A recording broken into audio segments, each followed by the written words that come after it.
de crecimiento.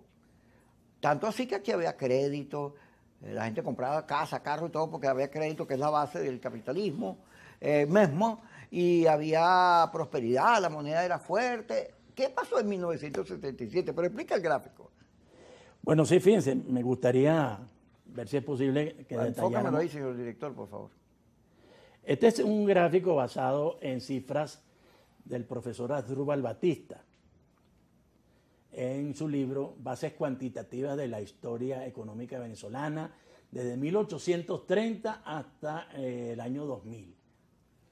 Un periodo muy extenso, inclusive cuando ya no había estadísticas recopiladas en Venezuela. El profesor Batista hizo un estudio sumamente pormenorizado en relación a esto. Pero fíjense ustedes, este es Venezuela durante el siglo XX, y por supuesto esta línea que va por aquí, que está en azul, que empieza una roja, no tiene ninguna connotación política, porque fíjense ustedes que aquí en este punto donde empieza la roja es 1977, entonces no hay ninguna connotación política. Pero fíjense ustedes cómo desde 1922, que es el momento en que el petróleo se convierte en un factor económico muy importante en Venezuela, empieza Venezuela a ser un país exportador de petróleo muy importante.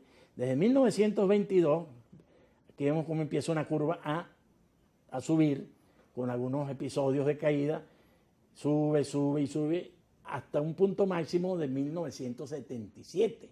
Estamos hablando de alrededor de casi 60 años de crecimiento económico ininterrumpido, una extensión de tiempo impresionante. Además, en algunos momentos con niveles y con cifras de crecimiento como las economías asiáticas en el presente.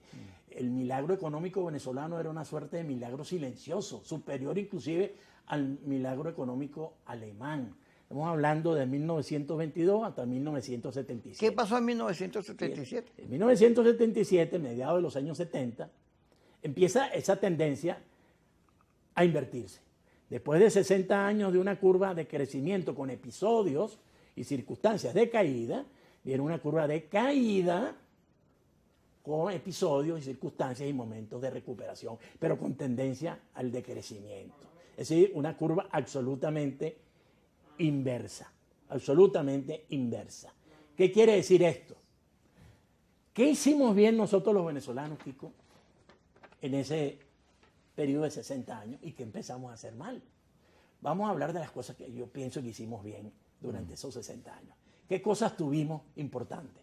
Dos cosas fundamentales, en mi opinión. Uno, una industria petrolera vigorosa que aumentaba sus niveles o sus volúmenes de producción desde 300.000, 400.000 barriles en los años 20 del siglo pasado hasta 4 millones de barriles de petróleo hacia los años 70 del siglo pasado. Además, una industria petrolera venezolana privada, con empresas privadas operando la industria petrolera venezolana y que pagaban puntualmente y jugosamente sus impuestos al Estado, donde la factura petrolera en general, más de un 50% pasaba en regalías, impuestos de toda naturaleza, impuestos sobre la renta al fisco nacional. Y lo otro que tuvimos durante esos 60 años, Kiko, fue una moneda fuerte, una moneda sólida, una moneda estable, estabilidad monetaria.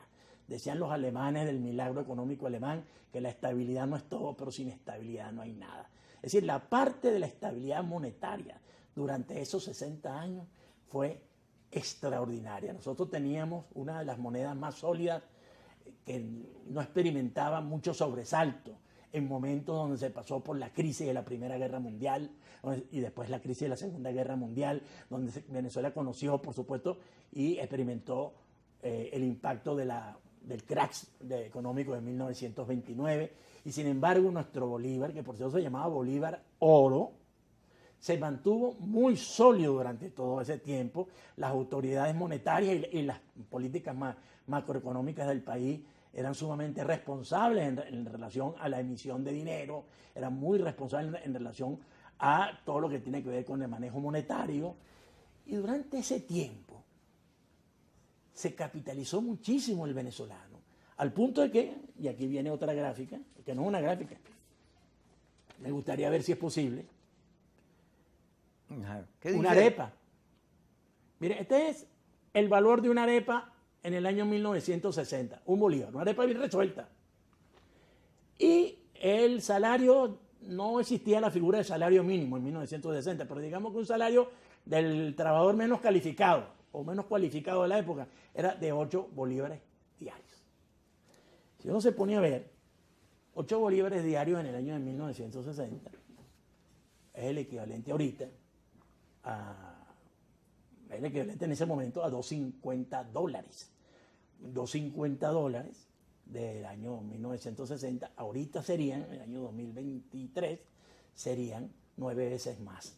Estamos hablando de una suerte de salario mínimo de más de $20 al día. Estamos hablando de $600 mensuales, que es un poco lo que están pidiendo muchos sindicatos y muchos gremios, que es llevar el sueldo mínimo a lo que es la cesta básica. Fíjense ustedes cómo coinciden estas cifras de hace 50, 60 años con las actuales. Ahora, eso sí, ¿qué es lo que están peleando los trabajadores en este momento si le llegaran a conceder eso de $500, $600 al mes como salario base? Que estaríamos teniendo los salarios de hace 70 años atrás. Es decir, 60, 70 años de desarrollo económico perdido. En el año 1960, Kiko, los salarios de los venezolanos representaban el 80% de un trabajador promedio de los Estados Unidos.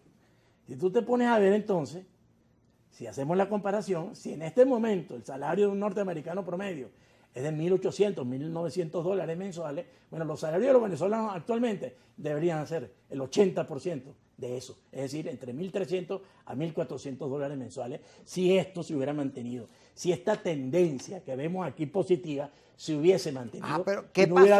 hubiera habido esa interrupción que se produjo. ¿Qué pasó? Que perdimos las dos virtudes fundamentales que tuvimos durante esos 60 años. Una moneda sólida desapareció. El bolívar, después de ser esa moneda fuerte, sólida, que se llamaba bolívar oro, por cierto. Un bolívar era el equivalente por ley a 0.29 gramos de oro. Ajá. Eso significa, en la actualidad, que un bolívar de la época del general Gómez sería el equivalente a 0.29 gramos de oro, es decir, $22 en el presente.